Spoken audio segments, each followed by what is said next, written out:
లేకపోతే ఇంట్లో ఆడవాళ్ళ గురించి మాట్లాడటం కానీ ఆయన మాట్లాడే ముందు ఇంకో విషయం కూడా చెప్పారు. పవన్ కళ్యాణ్ గారు, మీరు మీ చెంచాలను పెట్టి నా భార్య ఎవరితోనో ఇదన్నట్టుగా మాట్లాడించారు మీరు అని చెప్పి క్లియర్గా ఆయన మాట్లాడటం జరిగింది. అలా మాట్లాడిన తరువాత మాత్రమే ఆయన మాట్లాడటం జరిగింది తప్ప ఎంతసేపు కూడా రమేష్ గారు అక్కడ విజ్ఞత ఉంటుంది కదా, అలా కదా అదే చెప్తున్నా. అది మాట్లాడటం చాలా తప్పు.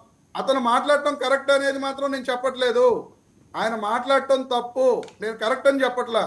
కానీ ఇక్కడ జరుగుతున్న ప్రతి ఒక్కళ్ళు కూడా జరుగుతున్నది ఏంటంటే ఎంతసేపు కూడా మాట్లాడిన వ్యక్తి మాత్రమే తప్పు చేశాడు ఆ ముందు మాట్లాడే వాళ్ళ మీద ఎక్కడా కూడా చర్యలు తీసుకుంటున్న దాఖలాలు లేవు.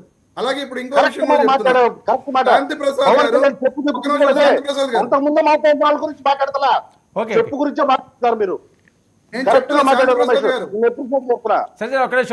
గారు మీకు ఇస్తాను కదా శాంతి ప్రసాద్ గారు, క్రాస్ టాక్ చేస్తే ఎవరికి అర్థం కాదు. మంచి మాట మాట్లాడేటప్పుడు అప్రిషియేట్ చేయాలా? చేత్రి గారు మీకు ఇచ్చినప్పుడు చేత్రి గారు రాసుకోండి, మీరు రాసుకోండి. నేను మాట్లాడిన తర్వాత మీరు మాట్లాడిన సేపు నేను మాట్లాడలేదు కదా, నేను కామ్గా మీరు నేను మాట్లాడిన తర్వాత మీరు మాట్లాడండి. ఇప్పుడు అంతకు ముందు మాట్లాడిన వాళ్ళ మీద కూడా చర్యలు తీసుకోవాలంటే ఈ రోజు ప్రభుత్వం తీసుకున్నారు కదా, మేము ఎవరు దానికి ఏం కాదంటలేదు కదా. చేత మీరు రాంగ్ కేసు మళ్ళీ పెట్టించి దాంట్లో అరెస్ట్ చేయడం జరిగింది. మీరు ఎక్కడైనా సరే ఈ పెట్టిన విధానాల్లో కేసులు పెట్టి మీరు అరెస్ట్ చేస్తున్నది ఏముంది? ఎక్కడ లేదు కదా. రమేష్ గారు నెక్స్ట్ ఎవరు ఇప్పుడు గోరంట్ల మాధవ్ గారికి ఇచ్చారు కదా, అప్పుడు ఆయన అరెస్ట్ చేస్తారేమో చూడాలి. ఆ నెక్స్ట్ ఇంకెవరనేది వాళ్ళు ఏ రాసుకుంటే వాళ్ళు ఎవరి మీద కక్షలు ఉంటే వాళ్ళ మీద కక్ష సాధింపు చర్యలు వాళ్ళు చేపడతారు. కక్ష సాధింపు చర్యలేనా, తప్పులు చేయలేదా సార్? ఇప్పుడు అదే చెప్తున్నా, తప్పు చేసిన వాటి మీద ఆ కేసులు కట్టి వీళ్ళు అరెస్టులు చేసి రిమాండ్కు పంపితే ఖచ్చితంగా మేము అందరం కూడా అది తప్పు అనే దాని మీద ఈరోజు మేము మాట్లాడటానికి సరిపోం. కానీ నేను చెప్పేది అదే, వల్లభనేని వంశీ గారి మీద ఏ కేసు పెట్టి లోపల వేశారండి?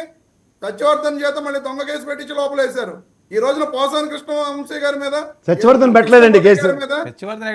రమేష్ గారు సత్యవర్ధన్ పెట్టలే, సత్యవర్ధన్ గారు వాళ్ళ అమ్మగారు తమ్ముడు పెట్టారు. అదే వాళ్ళ అమ్మగారు వాళ్ళ తమ్ముడు గారి చేత కేసు పెట్టించి లోపల వేశారు. అలాగే పోసాని కృష్ణవంశీ గారి కృష్ణమురళి గారి మీద ఏ కేసు పెట్టారండి? క్లియర్గా మళ్ళీ ఈ రోజున నంది అవార్డుల విషయం మీద కేసు పెట్టి లోపల వేయడం జరిగింది. అంతే తప్ప వీళ్ళు తిట్టిన విషయాల మీద కేసులు పెట్టి లోపల వేస్తే అందరం హర్షిస్తాం. ఇది తప్పు కాబట్టే వేశారని చెప్పి మేమందరం కూడా తప్పు కాబట్టి తప్పు జరిగింది కాబట్టి లోపల రిమాండ్కి పంపారని అంటాం.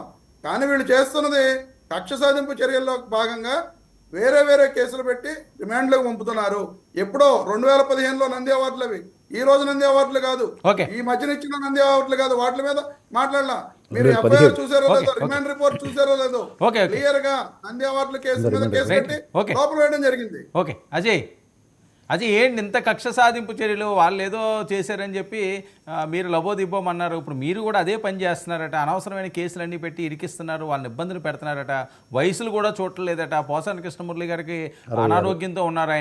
ఆయన్ని కూడా కనీసం భోజనం వేసుకోకుండా, కనీసం ప్యాంట్ కూడా వేసుకోకుండా ఆయన బలవంతంగా తీసుకెళ్లే పరిస్థితి తీసుకొచ్చారు. ఎంత దారుణమా, ఎంత అన్యాయమా అని చెప్పి ఆవేదన వ్యక్తం చేస్తున్నారు వైఎస్ఆర్సీపీ వాళ్ళు.